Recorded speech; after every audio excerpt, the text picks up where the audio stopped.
gowwoomsee jiraata. Waan isii akka isiin hin beeknetti jireenya biraa jiraata. Asumatti mana keessa isii sobaa kan jedhu jiraanna. Isii otoo hin taane uf jireenya isaa kana sobaa jira jireenya ofii kana jechuudha. Wanni sun nu bira hin jiru. Waan an dalagu cufanii beektiyaati manaati jira. Wanni isiin hin beekne jiru. Wal hubachuu yoo jenna. Waan isii jalaa dhosseetiin dalagu tokko illee hin qaban. Akkasuma isiinis waan ana jalaa dhossitee dalagdu tokko illee hin qabu. Kana nuti akka keeyyata higa mangistii biyyattii tokko ittiin bulchaniititti irratti haasofnee walii galle jechuudha. Yeroo dura wal fuunurraayyuu. Akka wal dhossuun hin jiru. Akka wal sobuun hin jirre. Wal sobuun akka jireenya namaati. Baay'ee gaafa fuudhullee isiin umriin isii xiqqoodha. Yoo ganna 19 turte.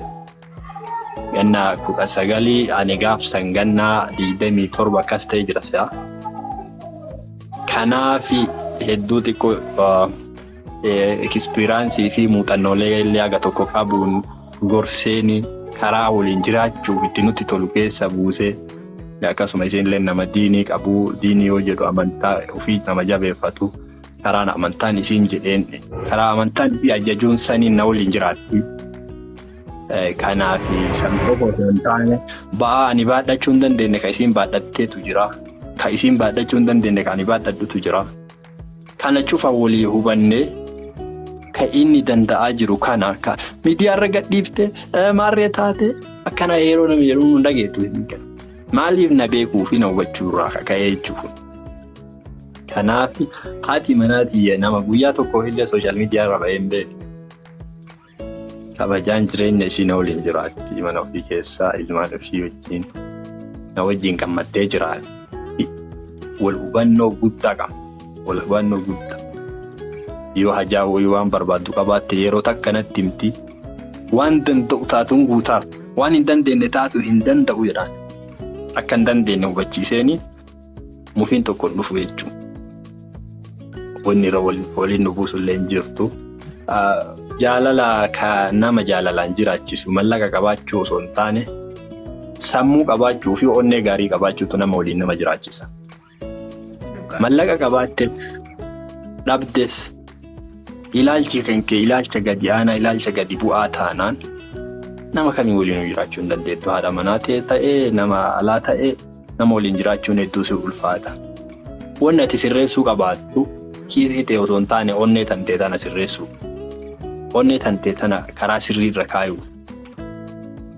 Kanuma siin jedha wal hubannoo jettu irratti hedduu wal hubanna hedduu. Baay'ee guddaa galatoomii Usmaan baay'ee waan baay'ee sirraa barachaatiidhaanis kan hin jiru hordoftoonni kiyyaallee kan jirani duratti naa kaastee turte yoo wal mufannee ani nan callisaa ishiitu na araarfataa naan jettee turte. Callisuun kun immoo namoonni tokko tokko uumamumaan yoo waaran guyyaa 2 guyyaa 3 waan dubbatan. Ati amala kana qabdamoo yoo shii waan sitti lolaa jiraattu jalaa callistamoo yoo wal muffattan callistee guyyootaaf turta. Ittiin deebi'aa kana meeshii kana naal. Ayyee laali wanti jiru akkuma amantaa keenyaatti illee haadha manaa tantee tumii akkas godhii miidhii wanni jedhu hin jiru. Akka aadaa keenyaatti illee hin jiru. Wanti suni yoo isiin dogoggora wayii uumte dogoggora isiin uumte kana akka isiin dogoggora uumte kana hubachiisee wanti sun namuufachiisee yoo jiraate waan saniif aarii yoo qabaate yeroo aarte sanitti nama jaalattu waliin dubbachuu dhiisii ija keessa yuu ilaaluun sirrii miti. Ijuma keessa akkanaa wal ilaaluun sirrii miti nama itti aarte tokko. Maaliif jechaa onnee namaa miidhu jechi kun qara qaba jedhan kan nama waraanutu jira. Jecha qara qabutu jira. Jechi qara qabu kun afaan keetiitii ba'ee onnee isii waraana yoo ta'e jecha san deebiftee buqqisuu hin dandeettu akka yookiin waan mismaara wayii muka dhooftee buqqistu san buqqisuu hin dandeettu. Sammuu namaa keessatti afaan yeroo cufa sammuu namaa kana qotaati jiraata. Waan san maal goota osoma wanti ati dubbachuu dandeettu jiru baay'ee an haadha manaatii qofa osoo hin taane namootuma eessaa baatee kee hin beekne namni kun nama akkamii kee hin beekne hojii ati hojjattee yookiin sooshaal miidiyaa kanarra keessatti koomantiin dhufee jecha fokkataa hagam ulfaatu siin jedhu. Nama saniifuu deebisaa hamaa tokkollee hin deebisu. Namoo saniifuu. Maaliif jennaani kan inni naan jedhe sanii olillee deebisuu ni danda'a. Ammootu dhukkubaanii miti ka fayyiftu. Dhukkuba dawaan fayyiftaman. Kanaaf yoo ati manatti yookiin dogoggora yoo uumte waan ani hin feene wayii dhigoote yookiin jecha ani hin feene wayii siin jettellee hin jallisaan. Ittiin oodi jedha shari'aan kenna. Ittiin oodi jechuun ittumaan oodda. Haga siree irratti illee dugda jalaa garagaltee rafuu geetta. Kana yoo ati goote wanti sun hedduu itti dhagamaa ni gaabbiti. Dogoggora akkasii irra hin deebitu. Yeroo saniif waan isiin dogoggorte saniif tumte yookiin arrabsite jecha hamaa jetteen garaagarummaan qabdanii jechuudha. Isiin hin dogoggortee ati ammoo beekaa balleessite. Eegisiin dogoggora dalaytee ati deebitee yookiin humna qaba taatee dhiira jettee kan isii dhaantu taate yookiin kan arrabsitu taate isiin ni dogoggortee dogoggora isii sanirraa akka barattu hin goone akka amma boodayyuu beekaa dogoggortu gootee jecha ati nama tokko laafaa feetu humnaayyuu ati itti deemte humnaan qajeelchuu hin dandeettu waan sanni cabsita malee. Keessattuu maal jedhama mammaakni Oromoo tokko mammaaka Oromootillee miti. Dubartiin akka cinaachaatii jedhan cinaacharraa baate. Yoo ati humnaan itti ijjadhee qajeelcha jette ni cabdi jedhan. Ni cabdi. Cinaachi kuni akkuma jirtu sanitti waan irraa corattee foon inni qabu irraa nyaattee faayidaa biraa kan ooluuf oolfatta. Faayidaa biraa kan ooluuf yoo qabaate. Akkasumas sii gabaabsa dubbii tanaaf. Kanaaf jalaa jal'isuun sun yeroo aarte sanitti waan gaarii dubbachuu waan hin dandeenyeef yoo guyyaa aariin sun guyyaa 2-3 haga 4 illee sitti fudhachuu yoo ka danda'u taate inuma calliftee nyaata kee yoo si dhiyaate waliin calliftee nyaatte haga san caalaa namni jaalatu si jalaa jallisu caalaa waan si miidhu hin jiru. Hedduu sitti dukkanaayaa manni guutuu. Isiin leen gaafana aartee waa takka osoo natti hin dubbanne yoo jallifte anillee hedduu na dhagahama. In sossobadhee na balleessee dogoggora kiyyaa dhiifama na godhi jechuun waan guddaa miti beekumsa qarooma sun. Haala akkasiitti olii galla jechuu gabaabumatti kun muuxannoo nuti qabna. Alhamdulillah. Dhugaa namatti tola. Namni waan wal barsiifate raawwachuun gaariidha. Balleessaa haati manaa kee karatti ishee deebisuu dandeessu kun ulaagaa kee keessaa isa tokko. Garuu maaltu jira beektee namni baay'een hin kaasu. Sitti meera qophii yeroo jaalalaa irratti yeroo ni dalagu bakka garaagaraati. Ni bilbilanii maal jedhu abbaa warraa kiyyaa waloodee hin jiraa jedhan yookiin haadha warraa kiyyaa waloodee jiraadhan. Mee maaltu sirra wayi mana gallakkisee bayira abbaan manaa kee lakki mana gallakkisee manuma jira garuu natti hin dubbatu. Nyaata ni nyaata. Na cufee jedhu na cuftee jedhu beektee cufii kana keessa maal taateenna akka malee sammuu kiyyatu na miidhamaa jira. Amma akka amantaa tokkotti maal jedhu beektaa nama tokko waan mufattee aduun sitti dhiyee hin bariinii jedhan. Even bultii keessa iyyuu miti nama sun akkas sirri garuu bultii keessa immoo itti miidhama namni sun gaafa nama kaleessa wajjin taphatu mufii waan xiqqoo irratti saatu wal mufatte wal lolte haadha warraa yookiin abbaa warraa dubartiin takka kootu taa'ee natti haasa'ee yeroo jedhanii qabanii jiru yookiin inni haasaa hin barbaadu yookiin saasanitti ishiin haasa'uu hin barbaaddu jarri lamaan wal cufanii itti dhiitee bariitee oolte bormoo deebi'anii inuma walitti haasa'uu bara. Saa waliin mufatan san keessatti dafanii maa furmaan ittiin barbaadamne gaaffii jedhu keessallee nama hin galcha beekte. Namni sun yookiin ishiin amma nyaata atamma aarte Usmaan haati manaa kee cufteetta arrabaan ittiin dubbattu itti aarteetta akka walitti aartanii jirtan isheenis ni beekte atis hin beektu. Nyaata siif dhiyeessiti walumaan nyaattan idduma takka raftanii kaatan garuu arrabaan ittiin dubbattu. Laali. Suni yoo ishii miidhuu saayikoo ishiitiin sammuu ishii irratti miidhaa hin geessisu.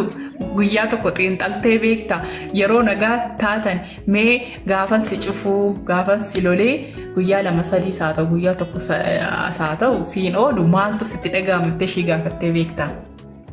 Yaa ni dubbatti isheenuu ni dubbatti ofiinuyyuu yoo laal qaruutee taate isiinuu haga guyyaa 3 guutuu abbaan manaa isii cufuneetti. ganama waa dogoggorri uumamee cufee aarii irraa agartee biraa deeme ofii dalagaaf deema. Galgala yeroo inni galu shaa jettee laata yookiin yeroo inni biraa gadi ba'e san duubaan itti bilbiltee dhiifama naa godhi dogoggora kiyya achi biraan dabru namni qalbii qabu namni nagaa qabu. Yoo isin ammoo dogoggora isaa kana beettee dogoggora ofii kana hubattee daftee ufumaa dhiifama gaafattee isa araarfanne taate isima uf miidhaa jira malee inni isin miine beeki. Ilma namaatti dogoggora wayii waan ati hin feene wayii agartee aaruu dandeenya.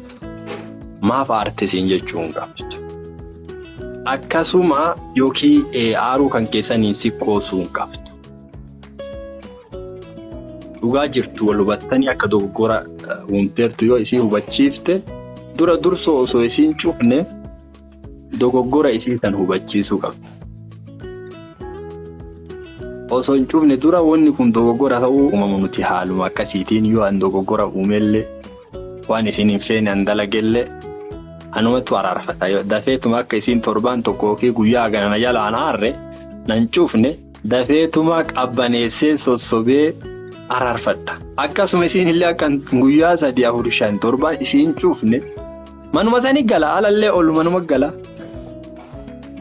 Daftee na araarfatte jechuudha. Dubbiin akkasuma dhumata. Baatee miidiyaa guyyaa ganana cufee irra daftee isima isii cufe san banuudha. Gabaabuun dubbiin isuma banuudha ofuma isiiti. Malee baatee balutti himachuu hiriyaa isaatiitti maarree jechuun waan biraa dabalaa deema. Diigumsa fidaa yuunumayyuu. Gaafa namni wal dhaba kee madaa keessan bakka madaa keessanii namni yoo arge madaa san keessaa waraanaa.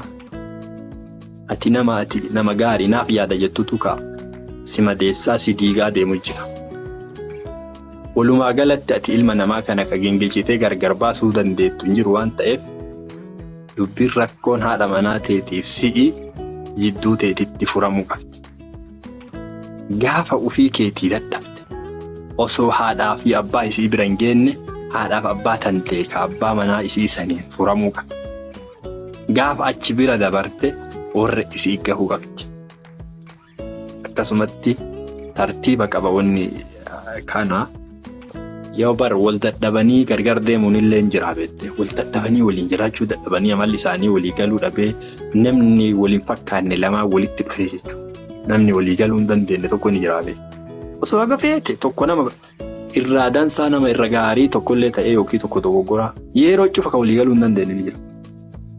Sunillee gargar yoo ba'uyyuu wal miidhee wal dararee wal butuchee namummaa keessaa wal baasee osoo hin taane laaffiseetuma gargar deeme kabajaa namoomaa sun akka jidduu isaaniitti haftu gaaf dura wal jaalatanii walitti dhufan sunillee akka haftu akkasitti bira butuun hin danda'amaa jechuudha. Baay'ee namatti tola. Horii bulii deemanii horaa baay'eedhaa lafa guutaan isiniin jedha. Dhumarratti gaaffii lamaan si gaafadha. Tokko egaa haadha warraa kee wajjiniin biyyaan baate kan wal bartanii mudannoo waliin si mudate tokko ergaallee kabarsiisuu danda'ullee yoo ta'e tokko nuuf himtaa. Lammatammoo ergaa waliigalaa nuuf dhaamte xumurraa jechuudha har'aa fi Oroo kiyya Usmaan. Mudannoo nuti nu mudatee wallaahi ani mudannoo akkas jedhullee hin qabu. Mudannoo akkasii hin qabnu. Ani mudannoon yana kama gammachuutu na mudatee haati manaati ilmaan dhiiraa 2. Guyyaa jum'aatti deettisanuu. Guyyaa jum'aatti deettelachuu. Mudannoon ani irraa yeroo cufa gammadu guyyaan ilmaan tiyee dhalattu lachuu walii qajeeluun isaa na dinqisiisa yeroo hedduutti gammada.